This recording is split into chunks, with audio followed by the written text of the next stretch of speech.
ഒരു ശ്രോതാവ് അയച്ചു തന്ന കത്താണ് ഇനി വായിക്കുന്നത്. യാചകരുടെ കയ്യിലെ കുഞ്ഞുങ്ങൾ എന്തുകൊണ്ട് എപ്പോഴും ഉറങ്ങുന്നു? എപ്പോഴെങ്കിലും നിങ്ങൾ ഇതിനെക്കുറിച്ച് ചിന്തിച്ചിട്ടുണ്ടോ? കത്ത് ഇപ്രകാരം: ഒരു ദിവസം രാവിലെ നോക്കുമ്പോൾ നഗര മധ്യത്തിലെ പാലത്തിനടിയിൽ നല്ല തിരക്കുള്ള സ്ഥലത്ത് ഉറങ്ങുന്നൊരു കുഞ്ഞിനെയും മടിയിൽ കിടത്തി ഒരു സ്ത്രീ നിസ്സംഗയായി ഇരിക്കുന്നു. അടുത്തുവച്ച പാത്രത്തിൽ ആളുകൾ തുട്ടുകൾ എറിഞ്ഞുകൊടുത്ത് നടന്നു പോകുന്നു. ഇതൊരു സാധാരണ കാഴ്ച മാത്രമായി നമ്മൾ കാണുന്നു. വൈകിട്ട് തിരിച്ചു വരുമ്പോഴും അതേ കാഴ്ച.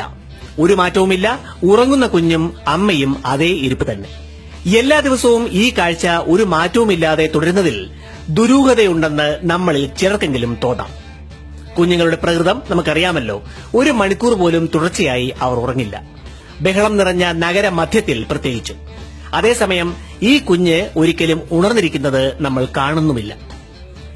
അങ്ങനെ ഒരിക്കൽ ഞാൻ ആ യാചക സ്ത്രീയുടെ അടുത്ത് ചെന്ന് മെല്ലെ ചോദിച്ചു, നിങ്ങളുടെ കുഞ്ഞ് എന്തുകൊണ്ടാണ് ഏത് സമയത്തും ഉറങ്ങുന്നത്? മറുപടി നൽകാതെ അവർ തല തിരിച്ചു കളഞ്ഞു. ചോദ്യം ഉച്ചത്തിലായപ്പോഴും അവർ പ്രതികരിച്ചില്ല. ചോദ്യം തുടരവേ പിന്നിൽ നിന്ന് ചുമലിൽ ഒരു കൈ മെല്ലെ സ്പർശിച്ചു.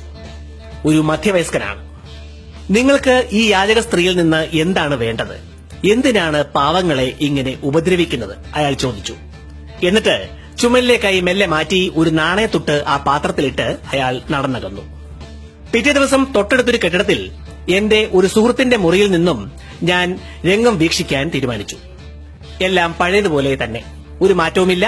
കുഞ്ഞ് ഉറങ്ങുന്നു, സ്ത്രീ നിസ്സംഗയായി ഇരിക്കുന്നു. കാര്യമെന്തായാലും അന്വേഷിക്കാൻ തന്നെ ഞാൻ തീരുമാനിച്ചു. ചോദ്യം പലതവണ ഉച്ചത്തിൽ ചോദിക്കേണ്ടി വന്നപ്പോൾ അവിടെ ആളുകൂടി. എന്റെ ഉദ്ദേശം എന്തെന്ന് കേൾക്കാനോ അറിയാനോ എന്തെങ്കിലും പറയാൻ അനുവദിക്കാനോ തയ്യാറാവാതെ അവർ ബഹളം കൂട്ടി. ആളുകൾ എന്നെ ശകാരിച്ചുകൊണ്ട് ബലമായി പിടിച്ച് ദൂരെ കൊണ്ടുപോയി വിട്ടു. പോലീസിനെ വിവരം അറിയിക്കേണ്ടി വരുന്ന അവസ്ഥയായി.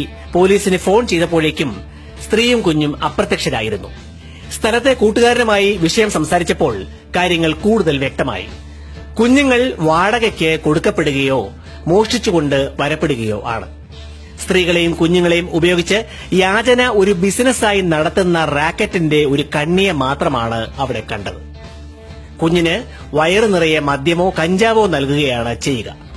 ഒരു പകൽ മുഴുവനും ഉറങ്ങുന്നതിനിടയിൽ തന്നെ കുഞ്ഞുങ്ങൾ പലപ്പോഴും മരണപ്പെട്ടു പോകുന്നു. അങ്ങനെ മരണം നടന്നാലും വൈകുന്നേരം വരെയുള്ള അന്നത്തെ യാചന ആ ശവശരീരം വെച്ചുകൊണ്ട് തന്നെ നടക്കും. പിറ്റേ ദിവസത്തേക്ക് വേറെ കുഞ്ഞു വരും. ഉറങ്ങുന്ന കുഞ്ഞിന്റെ ദൈന്യതയിലേക്ക് നമ്മൾ എറിഞ്ഞുകൊടുക്കുന്ന തുട്ടുകൾ ആണ് ഭീകരമായ ഈ ബിസിനസ് നിലനിർത്തുന്നത്. നമ്മൾ എറിയുന്ന തുട്ടുകൾ കുഞ്ഞുങ്ങളുടെ ജീവൻ എടുക്കുകയാണ്, അവരെ സംരക്ഷിക്കുകയല്ല. അതുകൊണ്ട് ഇതുപോലുള്ള യാചകരെ കാണുമ്പോൾ ദയാവായ്പോടെ പോക്കറ്റിൽ കൈയിടാൻ വരട്ടെ, ഒന്ന് ചിന്തിക്കുക. നിങ്ങൾ അറിയാതെ ഈ ബിസിനസ്സുകാരെ നിലനിർത്തുകയാണ് ഒരു തുട്ട് എറിഞ്ഞു കൊടുക്കുക വഴി നിങ്ങൾ ചെയ്യുന്നത് എന്ന് മനസ്സിലാക്കുക. ഈ വിവരം അറിഞ്ഞു കഴിഞ്ഞ സ്ഥിതിക്ക് ഇനി നിങ്ങളൊക്കെ ഇതോർക്കുമല്ലോ. പേരറിയാത്ത ഒരു അജ്ഞാതന്റെ കുറിപ്പാണിത് എന്ന് സ്നേഹിതൻ അറിയിച്ചിരിക്കുന്നു. ശ്രോതാക്കളാൽ കഴിയുന്ന വിധം ഈ ഗൌരവമേറിയ കാര്യം മറ്റുള്ളവരിൽ എത്തിക്കുക. നാളെ മറ്റൊരു കുഞ്ഞിനും ഈ ഗതി വരാതിരിക്കട്ടെ